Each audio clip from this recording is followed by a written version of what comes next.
माता गांधारी ने इस विनाश का कारण श्री कृष्ण को माना। उनका मानना था कि श्री कृष्ण चाहते तो इस युद्ध को रोक सकते थे, लेकिन उन्होंने ऐसा नहीं किया। क्रोधित होकर गांधारी ने श्री कृष्ण को श्राप दिया, जिस प्रकार मेरे वंश का विनाश हुआ है, ठीक उसी प्रकार तुम्हारे वंश का भी विनाश होगा।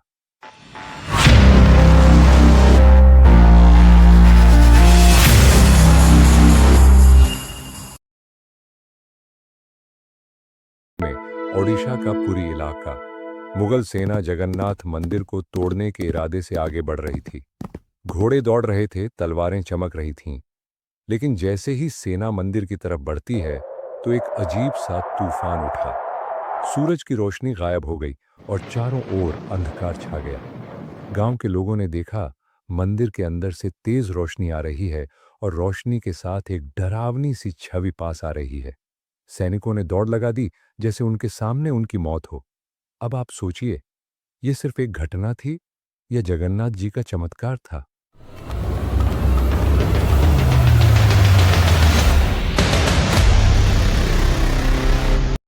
पुरी का जगन्नाथ मंदिर एक रहस्य का केंद्र है। कभी आपने सोचा है कि क्यों इस मंदिर का ध्वज हमेशा हवा के विपरीत लहराता है, और क्यों मंदिर के ऊपर लगा सुदर्शन चक्र हमेशा ऐसा लगता है मानो आपको ही देख रहा है? एक प्रसिद्ध किताब भविष्य मालिका में इस मंदिर की कई भविष्यवाणियां की गईं, जो सभी सच हुई हैं। इनमें सबसे प्रसिद्ध कोविड-19 है। इस किताब में लिखा गया था कि जब मंदिर का सबसे पुराना पेड़ गिर जाएगा, तब एक भयानक महामारी आएगी, और यह सच हुआ। ऐसी कई घटनाएं हैं जो सच हुई हैं। इस मंदिर का सबसे बड़ा रहस्य है ब्रह्म पदार्थ, जो श्री कृष्ण का दिल है। कहा जाता है कि इस मंदिर में श्री कृष्ण का दिल आज भी मौजूद है, जिसे हर 12 साल में पुरानी मूर्ति से निकालकर नई मूर्ति में डाला जाता है। इस दौरान श्री कृष्ण के दिल को कोई देख लेता है तो वह तुरंत मर जाता है। पिछले 800 सालों से इस मंदिर का ध्वज रोज बदला जाता है। कहा जाता है कि इस ध्वज को एक दिन भी नहीं बदला गया तो मंदिर को 18 सालों के लिए बंद कर दिया जाएगा। जब अंग्रेज आए तो इस प्रक्रिया को अंधविश्वास बताकर रोकने की कोशिश की। इस मंदिर के प्रवेश द्वार पर 22 सीढ़ियां हैं। इनमें से तीसरी सीढ़ी पर पैर रखना सख्त मना है। अगर आपने तीसरी सीढ़ी पर पैर रख दिया तो क्या होगा और क्यों होगा, ये जगन्नाथ जी ही जाने। मंदिर की रसोई में एक साथ 7 बर्तनों में खाना पकता है, ऊपर नीचे। लेकिन नीचे की आग से ऊपर वाले बर्तन का खाना कैसे पक जाता है? क्या मंदिर की रसोई भी विज्ञान के नियमों को चुनौती देती है? ऐसे ही और भी चौंकाने वाले न जाने कितने रहस्य हैं। तो चलिए चलते हैं जगन्नाथ की उस रहस्यमयी यात्रा पर, जहां भगवान हर सवाल का उत्तर है। 15 जून 2015 रात के 12 बजते ही पूरे शहर में बिजली काट दी गई। यह कोई साधारण कटौती नहीं थी। इस बिजली के काटने का कारण था मंदिर के गर्भगृह में चल रही विचित्र घटना। मंदिर के मुख्य पुजारी इस अंधेरी रात में अपनी आंखों पर पट्टी बांधे और अपने हाथ में एक मोटा दस्ताना पहने हुए अपने हाथ में ब्रह्म पदार्थ लेकर भगवान की मूर्ति की तरफ बढ़ रहे थे। ये कुछ और नहीं, श्री कृष्ण का दिल था।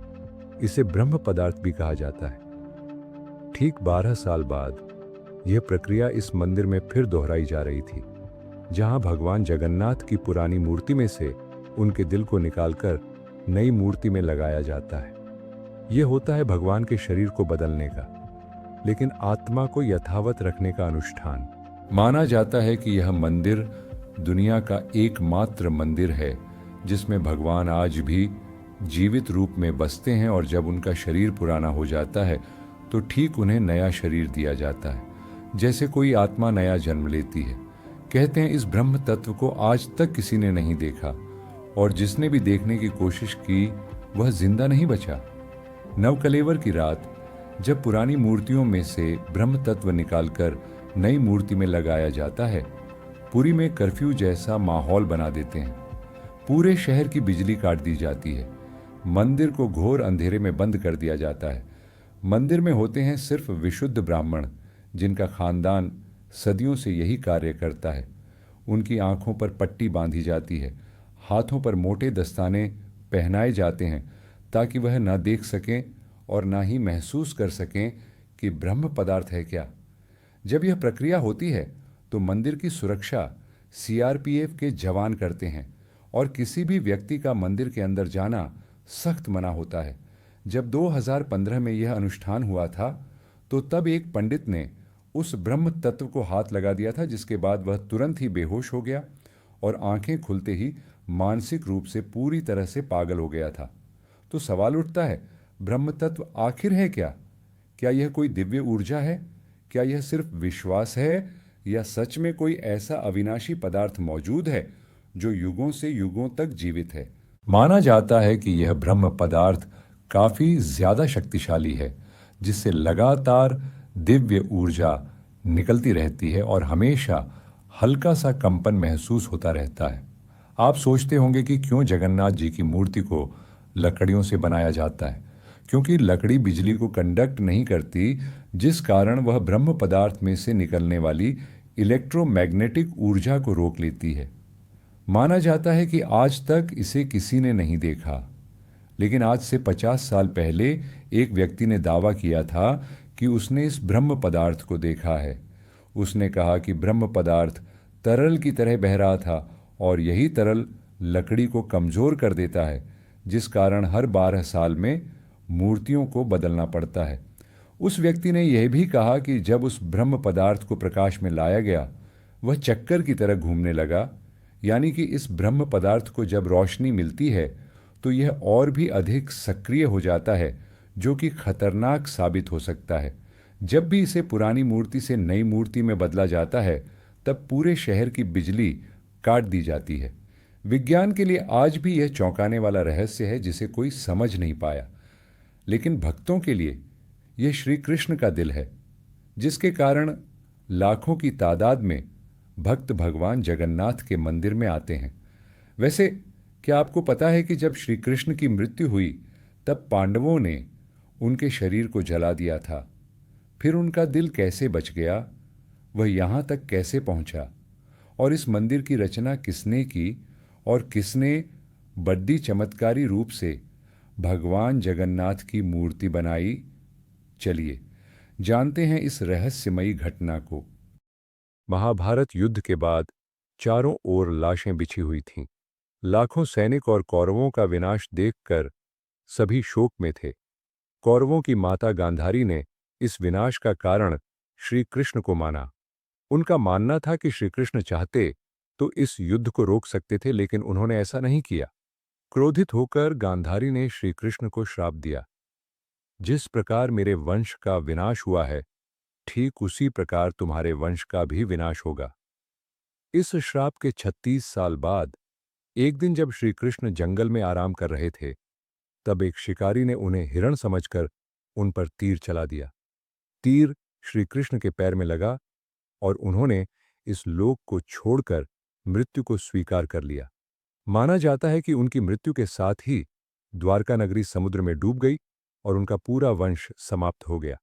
जब शिकारी को अपनी गलती का एहसास हुआ और उसने श्री कृष्ण से माफी मांगी, तो श्री कृष्ण ने बताया कि यह उनके ही कर्मों का फल है। उन्होंने समझाया कि पिछले जन्म में शिकारी एक महान राजा बाली था, जिसे उन्होंने ही राम अवतार में छल से मारा था, और इसी कारण आज वह उनकी मृत्यु का कारण बना। जब पांडवों को श्री कृष्ण की मृत्यु की खबर मिली, तो उन्होंने पूरे रीति रिवाज से उनका अंतिम संस्कार किया। जब उनके शरीर को जलाया गया तो वह पंच तत्वों में विलीन हो गया, लेकिन उनका हृदय जलने की बजाय और भी अधिक ऊर्जा से धड़कने लगा। इस हृदय को ही बाद में ब्रह्म पदार्थ कहा गया। अर्जुन ने इस हृदय को एक लकड़ी के मंच पर रखकर नदी में बहा दिया। लंबे समय बाद यह पदार्थ ओडिशा के तट पर मिला। उस समय वहां साबरा जनजाति के लोग रहते थे। उस जाति के मुखिया विश्वावसु ने जब उस ब्रह्म पदार्थ को देखा, तो वह उसकी ऊर्जा और दिव्य प्रकाश से प्रभावित हो गए। उन्होंने इसे नील माधव के रूप में पूजना शुरू कर दिया। उसी समय मालवा के क्षेत्र में राजा इंद्रद्युम्न राज्य किया करते थे, जो भगवान विष्णु के बड़े भक्त थे। एक दिन भगवान विष्णु उनके सपने में आए और उन्हें अपनी दिव्य मूर्ति नील माधव को ढूंढने और उनके लिए एक भव्य मंदिर का निर्माण करने का आदेश दिया। भगवान ने यह भी बताया कि यह ब्रह्म पदार्थ उन्हें नीलांचल पर्वत में मिलेगा। इसके बाद राजा ने अपने पंडित विद्यापति को इस मूर्ति को ढूंढने का आदेश दिया। कई दिनों की तलाश के बाद विद्यापति को पता चला कि विश्वावसु ने इसे एक गुफा में छुपाकर रखा है और वह इसकी पूजा करते हैं। जब विद्यापति ने दर्शन की अनुमति मांगी तो विश्वावसु ने यह कहकर मना कर दिया कि यह उनकी जाति का निजी मामला है। इसके बाद विद्यापति ने चतुराई दिखाई और विश्वावसु की पुत्री से विवाह कर लिया। विद्यापति ने अपनी पत्नी ललिता की मदद से विश्वावसु को मनाया और वह उन्हें गुफा की ओर ले गए। विद्यापति ने जब उस मूर्ति को देखा तो वह उसकी ऊर्जा से बहुत प्रभावित हुए। उन्होंने यह बात राजा इंद्रद्युम्न को बताई, लेकिन जब तक राजा वहां पहुंचे तब तक विश्वावसु ने वह मूर्ति वहां से हटा ली थी। इससे राजा बहुत नाराज हुए और अपने राज्य लौट आए। इसके बाद भगवान विष्णु फिर से उनके सपने में आए और कहा कि ओडिशा के तट पर एक बड़ा पेड़ बहकर आएगा। राजा को उस पेड़ से उनकी नई मूर्ति बनाने को कहा गया। पेड़ बहुत बड़ा था, लेकिन जैसे तैसे राजा उसे लेकर आए। अब सवाल यह था कि इस पेड़ से भगवान की मूर्ति कौन बनाएगा। बहुत से कारीगरों ने कोशिश की, लेकिन वे असफल रहे। उन्होंने कहा कि पेड़ इतना मजबूत है कि उन पर छेनी हथौड़ों का कोई असर नहीं हो रहा है। यह सुनकर राजा बहुत परेशान हो गए। तभी एक बूढ़े साधु के रूप में विश्वकर्मा आए और उन्होंने कहा कि वह यह मूर्ति 21 दिनों में बना देंगे। राजा बहुत प्रसन्न हुए। उस बूढ़े व्यक्ति ने एक शर्त रखी, मैं एक कमरे में बंद होकर 21 दिनों में यह मूर्ति बनाऊंगा। तब तक न तो कमरे का कोई दरवाजा खुलेगा और न ही कोई अंदर आएगा। राजा ने उनकी शर्त स्वीकार कर ली और मूर्ति बनाने का काम शुरू हुआ। कमरे से छेनी हथौड़े की आवाज आने लगी, लेकिन 15 दिनों के बाद आवाज आना बंद हो गई। महाराज की रानी गुंडिचा बहुत चिंतित हो गईं और उन्होंने राजा से कहा, हमें दरवाजा खोलकर देखना चाहिए। शायद वह बूढ़ा व्यक्ति भूख और प्यास की वजह से मर तो नहीं गया। राजा ने पहले तो मना किया, लेकिन बाद में मान गए और दरवाजा खोल दिया। जब दरवाजा खुला तो सब हैरान रह गए। बूढ़ा व्यक्ति गायब हो चुका था और पीछे 3 अधूरी मूर्तियां थीं। राजा को यह देखकर बहुत दुख हुआ, क्योंकि उनकी शर्त तोड़ने की वजह से भगवान की मूर्तियां अधूरी रह गईं। भगवान जगन्नाथ के हाथ और पैर अधूरे थे। राजा जब मूर्तियों के पास गए तो उन्हें दिल की धड़कन सुनाई दी और वहां से एक दिव्य आवाज आई, जिसने बताया कि इसमें श्री कृष्ण का हृदय है। राजा ने इन मूर्तियों की स्थापना की और आज यही अधूरी मूर्तियां पुरी के जगन्नाथ मंदिर में पूजी जाती हैं।